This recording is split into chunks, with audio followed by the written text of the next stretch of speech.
link it back to the previous question about the role of parents and community. I mean, I think the fact that we have question 5, that we have to ask question 5, tells us something about how schools work. Schools, despite our best efforts sometimes, are not generally places where parents and community feel at home, feel like it's their school. This is my place. I've got a role to play here. Now, that's just something I think we need to accept. Schools as institutions within our society work in that way, generally to exclude people who live and work outside them. That's true for academics attempting to connect with schools. I'm so grateful to my colleagues in equity programs for bridging that gap between universities and schools. It's just the way schools function, and I think that's a really important thing for us to keep in mind. It's something we continually have to address and find ways for parents and community to be involved. And so I guess in terms of how schools can be effective for students, I think we know they're effective when they work for kids and their communities.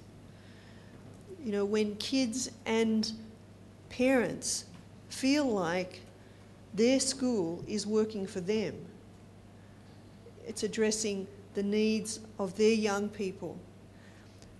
Now, we'll only know that if we have ongoing communication between schools and communities.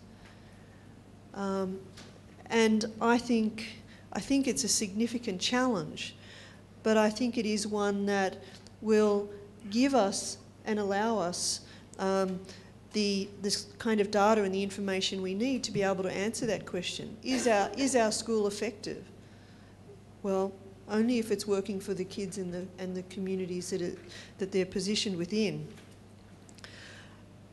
So let me say a little bit about what are some of the key elements and guiding principles for realigning and reorganising. And again, I guess I want to put to you that I think there's a huge amount of work that's been done on this notion of guiding principles, key elements. It's already been done. And I just want to illustrate, if we can put up on the that PowerPoint slide of mine, I'll just ask for that to come up. What's coming up is a little comparison I did, and you can access it via a blog on my homepage, that compares the curriculum design models. What it does is it compares the curriculum design models for what I call New South Wales priority schools. So that's up there as PAS, all right?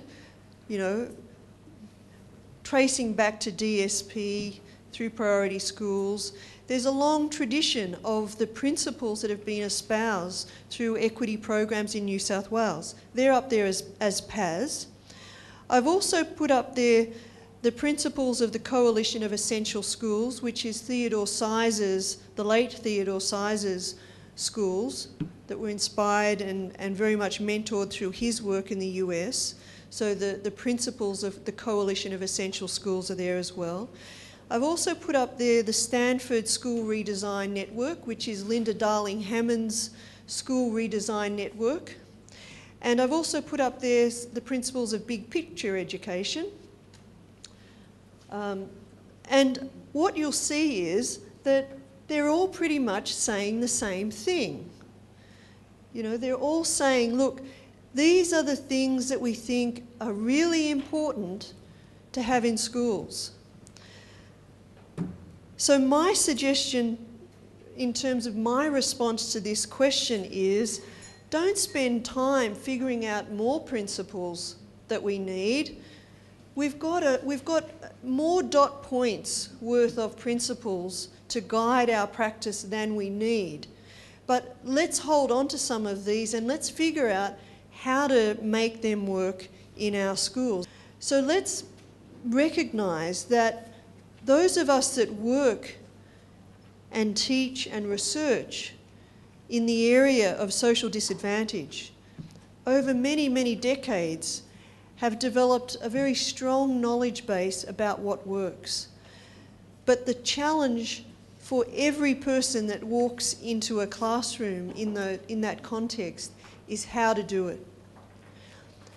And so I think the word innovation has been used a lot, and I think that, in my mind, that's what innovation is in challenging contexts, finding ways to make these kinds of principles work in our settings.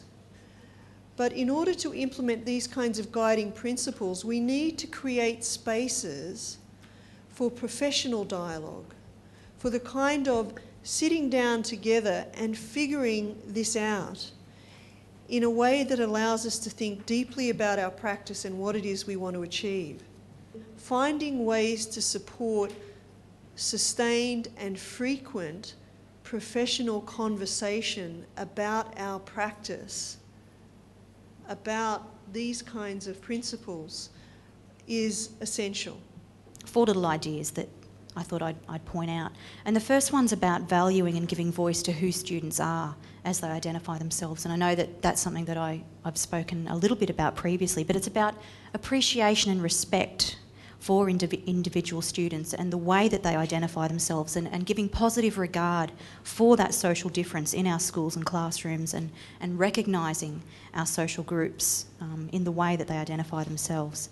The second point I had was about valuing and adding to our students' existing cultural repertoires. So finding ways to build on their interests and perspectives, and especially those of the least advantaged, and legitimating that locally produced knowledge, and ensuring that there are those transparent links between the classroom and the world beyond. But at the same time, making sure that we're also equipping our students with those complex collections of practices that make up that dominant cultural capital. So rather than trying to eliminate the capital that our students are bringing with them, or using it to try and limit their potential, we need to value it and also add other cultural capitals to their existing repertoires. The third point I make is about meaningful involvement of students, parents and communities in decision making. And I guess that's premised on a belief that I have based on research that I've done and research that I've read that suggests that all of those who are involved in schooling need to be involved in determining schooling's purposes. So if you're impacted or affected by a decision, then you should have a say in making those kinds of decisions. The last point I'll make is about involving and including teachers as leaders, and I guess challenging that traditional entrenched orthodoxy of principals as being primary decision makers, and instead trying to extend that leadership role to a more participatory style of management.